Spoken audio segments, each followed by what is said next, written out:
Fala galera do YouTube, tudo bem com vocês? Estamos começando aqui mais um vídeo, né?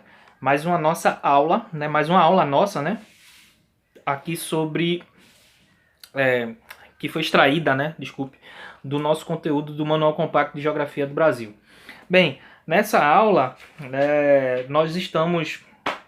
vamos prosseguir falando sobre a população brasileira, né? E vamos também nessa aula responder dúvidas de alunos, né? Dúvidas de vídeo espectadores, né? Que me perguntaram, né? Sobre essa questão do crescimento da população brasileira e seu envelhecimento, e ao mesmo tempo sobre o envelhecimento da população brasileira, né? Sobre essa alta na expectativa de vida do Brasil. Aí a gente vai trabalhar aqui sobre este tema, né? Vamos lá, vamos iniciar nossa aula, né? Sem enrolação, né? Sem nada. Mas eu queria aproveitar o tempo e pedir para você, humildemente, já falando aqui com vocês, você que está assistindo meu vídeo aqui e ainda não é inscrito no canal, por favor, inscreva-se no canal, deem like no vídeo, compartilhem esse vídeo com seus amigos, com seus conhecidos, com seus familiares, com seus colegas de curso, de escola, enfim, compartilhem esse vídeo e inscreva-se no canal, né? E também vou deixar para você que já é inscrito, você que me assiste, você que gosta do meu conteúdo, você que gosta do meu trabalho, sabe, né? Aí das principais formas de me contactar, né? Você pode me falar comigo pelo Instagram, pelo meu Instagram é o felipe.wagnerhd. Pode falar comigo pelo meu e-mail, o meu e-mail eu vou deixar na descrição aqui desse vídeo, e no meu e-mail você pode mandar sugestões, sanar dúvidas e, claro, fazer doações, né? Aqui pro nosso canal. Mas enfim, vamos começar aqui falando, né, sobre o crescimento da população brasileira. Crescimento da população brasileira. Vamos lá. De acordo com os dados da aula passada, né, em que a gente coletou, né, e analisou os dados sobre a população, a estimativa, né, na população brasileira total em milhões, né? A gente analisou esses dados do IBGE e a gente notou que a população brasileira triplicou de 1872, quando se teve, né, a primeira estimativa do censo, até 1920, né? De 1872 a 1920, a população brasileira ela triplicou. E esse comportamento ele veio sendo repetido de 1920 a 1970, né? De 20 a 70, né? A população também triplicou. E de 1970 a 2007, em um pouco mais de 3 décadas, a população brasileira praticamente dobrou. Ela não triplicou, ela dobrou. Segundo estimativas do IBGE, em 2050 a população brasileira, né, a população do nosso país, chegará a 259 milhões de habitantes, né? Isso com dados do IBGE coletados aqui pelo nosso livro, né? A informação que eu estou passando para vocês. Aí vamos falar sobre o crescimento da população brasileira, né? Fatores do crescimento populacional. A população absoluta de um país cresce basicamente devido a 2 fatores. Vamos lá saber quais são esses 2 fatores.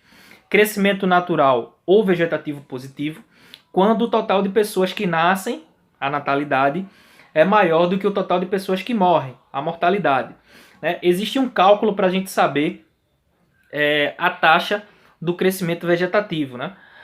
A gente vai pegar esse cálculo, o que a gente vai fazer? A gente vai pegar o número de nascidos vivos, né, a taxa de natalidade, e subtrair pelo número de mortalidade, né, o número de óbitos.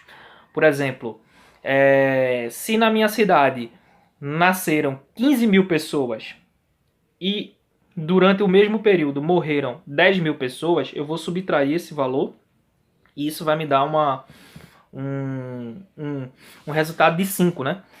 5 o quê? 5%. Isso significa crescer que a minha região teve uma taxa de crescimento vegetativo, né, de 5% positivo. Por quê? Porque o número de nascimentos, que foi 15 mil, foi maior que o número de mortes, que foi 10 mil. Se caso for o contrário, morrem 15 mil pessoas, né, e nascem 10 mil, eu vou ter uma taxa de crescimento vegetativo de menos 5%. Ou seja, essa minha região ela não está crescendo vegetativamente, ela não está crescendo, né, populacionalmente. Essa minha região ela está decrescendo, né? Eu vou ter um crescimento negativo, né, um decrescimento. Então, todos esses cálculos nos levam a saber se a nossa população está crescendo ou não, né? Aí fica aí para vocês o significado, né? O crescimento vegetativo positivo é quando o total de pessoas que nascem, né, a natalidade é maior do que o número de pessoas que morrem, a mortalidade. Outro fator do crescimento populacional é o saldo migratório positivo. Quando a quantidade de pessoas vindas de outros países, imigrantes, é maior do que a quantidade de pessoas que saem do país, emigrantes, né? Aí, né, um dos fatos que faz a nossa população crescer é ver essa quantidade de... A imigração ela vem diminuindo enquanto a imigração vem aumentando. No Brasil, dois fatores contribuíram para o crescimento da população. Até a primeira metade do século XIX, a população brasileira ela cresceu lentamente. Somente com a chegada dos imigrantes europeus no final do século foi que a população começou a crescer de maneira mais acelerada. De 1880 a 1930, mais de 4 milhões de imigrantes entraram no Brasil, né? A gente teve, né, a abolição da escravatura no Brasil e isso contribuiu muito fortemente para a chegada de imigrantes, principalmente oriundos da Europa, né? Países como Ucrânia, a própria Alemanha, a Itália, enfim, muitas dessas nações europeias, muitas das pessoas dessas nações vieram migrar para o Brasil, principalmente na região sul do Brasil, onde houve uma colonização populacional de europeus oriundos dessas regiões aí da Europa, né? E o Brasil, né? E agora a gente vai entrar, né? Desculpem aqui pela minha falta de coesão no encerramento da frase. E agora a gente vai entrar no mérito do declínio do crescimento da população brasileira, né? Vamos lá. Até o início de 1940, nossa população apresentava taxas de crescimento relativamente baixas, né? A gente teve um crescimento em declínio. Apesar das altas taxas de natalidade constatadas, isso se devia às altas taxas de mortalidade. A partir do final da Segunda Guerra Mundial, lá em 1945, houve acentuada queda nas taxas de mortalidade no Brasil devido à melhoria dos serviços de saneamento básico, com a ampliação das redes de água encanada e de esgoto, a ampliação do atendimento médico hospitalar e os novos medicamentos e vacinas, o que acarretou forte aumento no ritmo de crescimento vegetativo, pois a natalidade ainda continua alta. A partir da década de 70, com as taxas de mortalidade, exceto a infantil, relativamente baixas, começou o declínio das taxas de natalidade, acarretando uma diminuição do ritmo de crescimento vegetativo. O declínio das taxas de natalidade está associado a vários fatores, como, por exemplo, a partir da década de 70, a maioria da população começou a morar nas cidades, onde o custo de vida é maior e o que levou a família a reduzir o número de filhos, né? Também com a entrada, né, com essa migração interna brasileira das pessoas indo dos interiores para os grandes centros, né, e com a modernização das cidades, né, ocorreu que o custo de vida ficou mais alto. E os casais começaram a pensar nisso, né? O custo de vida mais alto, não dá para ter aquela quantidade exorbitante de filho que se tinha lá na década de 1890, 1920, até 1950, que um casal tinha em média 6, 7, 8 filhos, até 12 filhos. Né? E em 1970 a população passou a ter um pouco mais de controle em relação a isso, visando o custo de vida que estava aumentando. Outro fator foi a participação cada vez maior da mulher no mercado de trabalho, o que também contribuiu para a redução da taxa de natalidade, pois as longas jornadas e as dificuldades de uma mulher grávida conseguir emprego provocaram a redução do número de filhos por casal. Com a mulher participando cada vez mais do mercado de trabalho, né, foi reduzindo esse machismo profissional e em que sentido, né? De que mulheres não poderiam exercer certas profissões, como por exemplo caminhoneiro. No caminhoneiro você só tinha homem. Hoje você encontra mulheres caminhoneiras, eletricistas, né? Era massificamente mulher, homem era somente homem era eletricista. Mecânica automotiva também só homem era, né? Pronto. Hoje em dia essas profissões de mecânico, de eletricista, encanador, enfim, nas mais variadas profissões que vocês imaginarem, já tem participação de mulheres. E essa inserção das mulheres nesse âmbito de mercado de trabalho e em outros também, dentro do mercado de trabalho em geral, fez com que a mulher tivesse menos pretensão de engravidar, devido ainda a algumas coisas, como por exemplo a gravidez. Né? A gravidez ela te impede de conseguir um emprego, né? Ela aumenta a chance de dificuldade. E também, mesmo com a mulher já tendo um filho, né, isso é um critério, né? Para muitas empresas ainda é um critério de eliminação numa seleção do mercado de trabalho, por exemplo. Né? A gente ainda tem essa cultura machista, né, em nossa estipação. Ah, mas tipo, isso acontece com mulher que não tem com quem deixar o filho. Não, justamente com mulher que com quem tem com quem deixar o filho, né? Não importa se paga uma babá, se deixa com um familiar, se deixa numa creche, né? Mesmo com a mulher tendo com quem deixar seu filho, as empresas eliminam da mesma forma. Uma questão lamentável e estrutural machista que a gente tem no nosso país. Bem, outro fator foram as campanhas de controle de natalidade implantadas pelo governo com o intuito de reduzir o número de filhos por casal. Tornou-se também popular o uso de métodos que evitam a gravidez, como o uso de pílulas anticoncepcionais e preservativos. Também a questão de anticoncepcionais injetáveis, outras medidas como o DIU. Enfim, esses procedimentos, né, ajudaram a reduzir a população a tomar consciência e a reduzir a taxa de natalidade no país. Né? Com esse declínio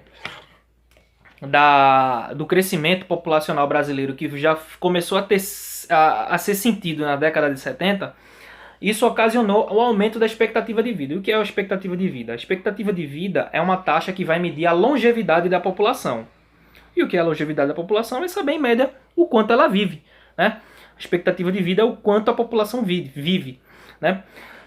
A expectativa de vida no Brasil, ela tem aumentado muito. Ela tem aumentado bastante. E no ano de 2014, a expectativa de vida no Brasil, desculpe eu ter colocado aqui a mão na frente da câmera, a expectativa de vida do Brasil no ano de 2014, ela chegou ao patamar de, de 74 anos. 74 anos. E a gente atingiu, né, um recorde de expectativa de vida. E o que se deve o aumento dessa expectativa de vida? Se deve ao avanço da tecnologia, melhorias nos serviços básicos, saneamento, como eu já tinha citado, saneamento, distribuição de água, distribuição de energia, isso tudo influi. Também melhora na renda básica brasileira melhorou muito. Outro fator que contribuiu, melhoria no serviço de saúde, né? Embora ele seja falho, houve sim uma melhoria e uma melhor distribuição no serviço de saúde, tanto no âmbito privado quanto no âmbito público. Melhor ainda no âmbito privado, né? Porque quem tem grana para ter um plano de saúde vai lá, usa o seu plano, se cuida, né? E consegue chegar a uma boa idade, né? Na fase de vida idosa. Bem, eu acabei de citar os benefícios da alta expectativa de vida, né? E o que propiciou isso. Mas quais são os malefícios? Quando a gente tem uma população que vai envelhecendo mais rápido, a gente tem, em contrapartida, tem uma população que não tem mais jovialidade. Ou seja, a população adulta de meia idade e idosa do Brasil, ela é maior do que a população de jovens do Brasil, por exemplo. Né? E se a gente tem um aumento no envelhecimento da população, a gente vem tendo uma população jovem economicamente ativa menor. E a alta da expectativa de vida, fazendo com que as pessoas vivam mais, essa alta expectativa de vida vai gerar um impacto no cálculo da aposentadoria. Porque quanto menor a população economicamente ativa, jovem, está no mercado de trabalho, ou seja, ela vem contribuindo com a previdência, né? Porque a gente trabalha, à medida que a gente trabalha, né, nos nossos empregos, a gente vem contribuindo com a previdência, né? E essa contribuição que a gente faz com a previdência é a contribuição que a gente faz para não só a nossa aposentadoria no futuro, como também a aposentadoria de quem já está aposentado.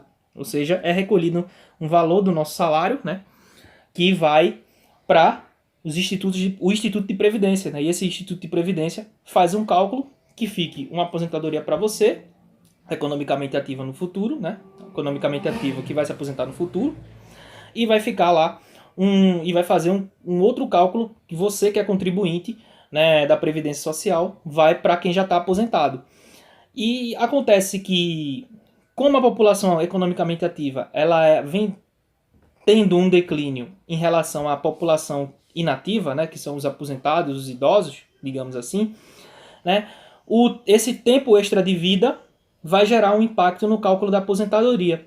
Com o aumento no envelhecimento, sobem as despesas com a aposentadoria e isso gera um déficit, né? E esse déficit ele vai gerar uma desigualdade na distribuição da aposentadoria, fazendo com que haja uma redefinição dessa aposentadoria, aumentando o tempo de trabalho e reduzindo, né, o tempo de se aposentar. Como é que eu posso dizer isso? Como é que isso funciona?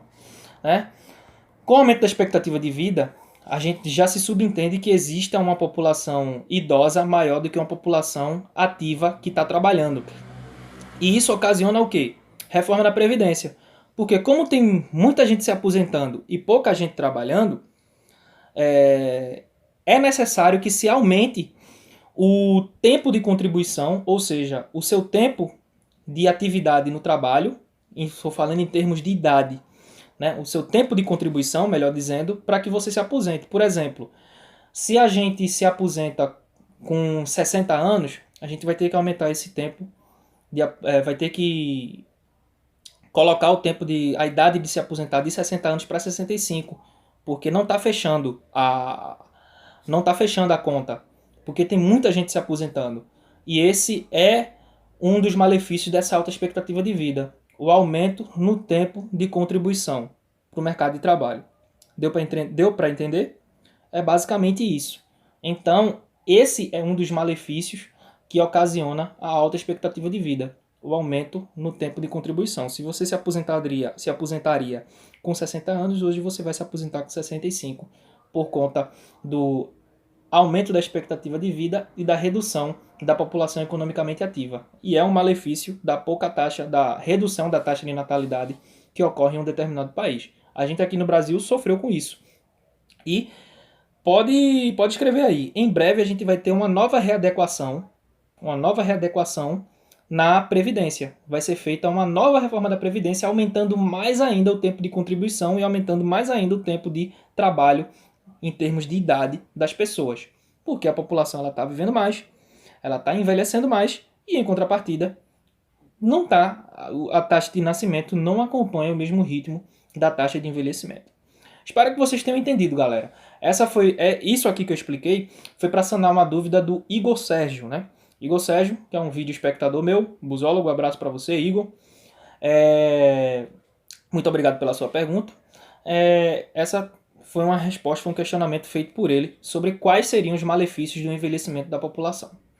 Muito obrigado, pessoal. Mais uma vez eu peço para que vocês se inscrevam no meu canal, compartilhem esse vídeo, deem like ou dislike, não importa. O dislike é uma forma de saber se eu estou agradando vocês. E também entrem em contato comigo caso haja dúvida ou interesse de fazer doações. Vocês sabem, né? Eu estou com um problema de edição de vídeo, meu computador, fora as dificuldades financeiras da vida, que não me cabe falar isso, né? Mas quem estiver disposto a me ajudar, a me incentivar a colocar um conteúdo de qualidade aqui para vocês, pode falar comigo pelo meu e-mail, né? Pode entrar em contato comigo pelo meu e-mail que estará aqui na descrição. Muito obrigado, galera. Falou, valeu!